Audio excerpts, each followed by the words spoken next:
we'll move on to Washington. This is our second to last school. Wisconsin is going to finish it off. This is where my turn to look at Trent crazy when Wisconsin comes up. But Washington is coming off a 6-7, 4-5 season where they lost the Sun Bowl. Again, a crazy game against Louisville, 35-34. They returned 6 starters, 4 on offense, 2 on defense, namely Jonah Coleman and Denzel Boston. Jonah Coleman, a running back who had 10 touchdowns, 1,053 yards, and Denzel Boston, who had 834 receiving yards and 9 touchdowns. On defense, they returned Ephesians Priceock, a cornerback who had 6 pass breakups, a forced fumble, and 32 solo tackles, and Isaiah Ward, who had 3 sacks on the edge and 2 pass breakups for the Huskies. They lost Will Rogers, quarterback a lot of people were high on. I was not. 220, 311, 70.7 completion percentage. I will say that. Very efficient. 2,458 yards, 14 touchdowns, 7 interceptions. Giles Jackson is currently on the Eagles, a wide receiver who had 893 yards and 7 touchdowns. Kaliki Lasu, a tight end currently on the Bills, who had 371 yards and a touchdown. Carson Bruner, a linebacker who had 104 total tackles, 60 solos, 5 pass breakups, 3 picks, and a forced fumble. Currently on the Steelers. Alonzo Tapatula, linebacker who had 81 total tackles, 43 solos, 3.5 sacks, and a pass breakup. Thaddeus Dixon, currently on North Carolina, a cornerback who had 10 pass breakups and a pick. Jordan Shaw, a DB, currently on Texas A&M, who had 21 solos, 6 pass breakups, and a forced fumble. And Cameron Fabricalon, safety, who had 54 total tackles, 27 solos, 2 pass breakups, 2 interceptions, and a fumble recovery. They're the 27th overall recruiting class, 40th in transfers. Talk to me about Washington for me, Trent. Yeah, offensively, the outlook, I think, Desmond Williams Jr. is coming back. As you mentioned, they were 4-5 in the Big Ten last season. Yes, sir. Pretty underwhelming. 6-7 overall. Lost that Sun Bowl game. Pretty underwhelming season after what transpired in 2023, but that's understood with the losses and the talent they had on that roster. Again, I think this is a team that's just kind of struggling to find an identity early in the Big Ten. Not to say that can't be changed, but they promoted Jimmy Daughtry to their offensive coordinator and had a total of 26 players from 2024 that decided to head on out. So key additions, like you mentioned, Takaro Davis was a all Big Ten corner. Is going to be an all Big Ten corner caliber cornerback. Came from Arizona. Mm-hmm. Also, the linebacker group that you mentioned, Jacob Manu. I was going to talk about that for sure. Yeah, Jacob Manu coming from Arizona, Xri Alexander, and then a Tariq Al-Ukda from Washington State. So they're definitely, I think, really trying to get back to their aggressive ways on defense. Also, a couple of defensive lineman additions, Carver Willis from Kansas State, Samote Pepa from Utah, who I thought was an excellent player. Offense, like I said, Desmond Williams Jr., we'll see what he has to offer. 944 passing yards and rushing upside from kind of the Sun Bowl that he had last year. So middle of the road team for me, going 6-7 like they did last year. I think they are kind of a middle of the road Big Ten team for now. They haven't done anything overly impressive this offseason that makes me think they're going to get back to their playoff days. But interested to see what they do, especially that defensive group. Don't think about, I guess, Washington on defense too often, but it clearly seems like that's what they were targeting in their transfer portal era days. Yeah, so Washington, they've had solid defenses. I remember when they made the playoffs and got smoked by Alabama, but it was Alabama. But they had solid defense there. Vita Vea. Yeah. What was Vita Vea and Shaq Thompson all on one defense that year?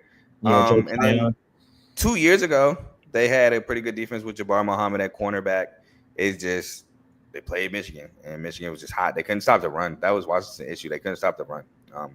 But I know I was going to talk about Jacob Manu. If you look at Jacob Manu's stats last year, you're like, why are we talking about Jacob Manu? He had 47 total tackles, 19 solos, 2 pass breakups, and a fumble recovery.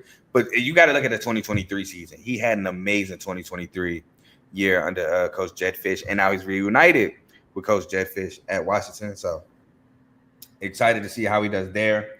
Amari Evans at receiver, your guy from Penn State, who had 5 touchdowns and 415 yards. He adds a different dimension at receiver there. And CJ Christian, I wanted to talk about him at safety. FIU guy, transfer, had 80 total tackles, 40 solos, 3 pass breakups, a pick, fumble recovery, and a forced fumble. And also, I know you're talking about Damon Williams at quarterback. He was a gadget guy throughout sometimes at Washington. They would bring him in for certain formations. I know he took over for the Sun Bowl, like you said. But I wanted to talk about Kyle Horton, possibly being a quarterback battle with there. Kyle Horton is a older guy, came from Tulane, 44, 82, 53.7 completion percentage, 604 yards, 3 touchdowns, 2 interceptions in a small sample size last season.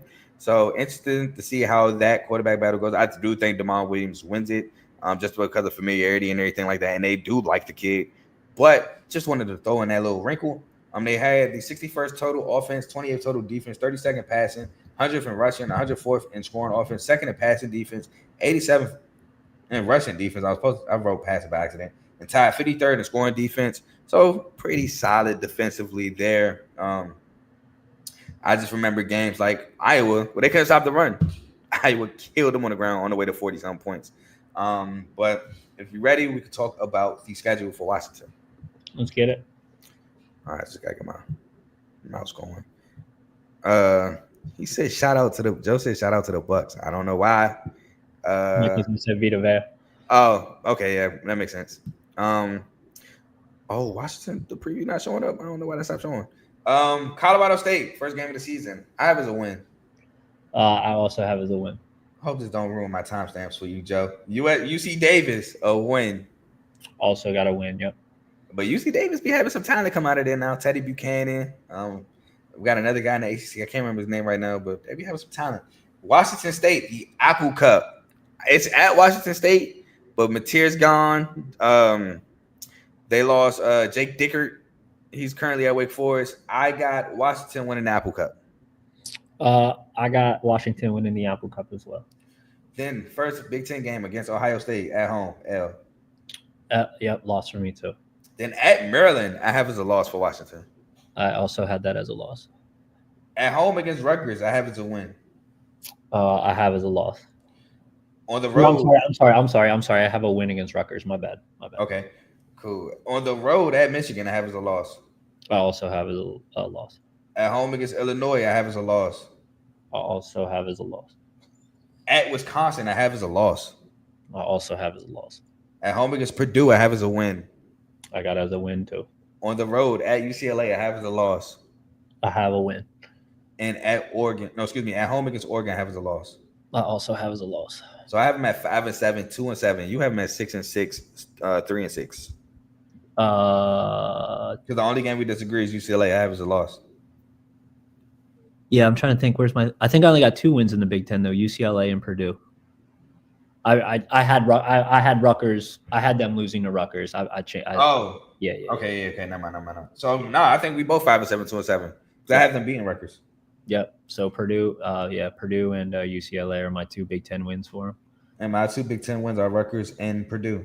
Yep. So both having 5-7, 2-7, taking the under 7.5 win total for Washington. And last but not least,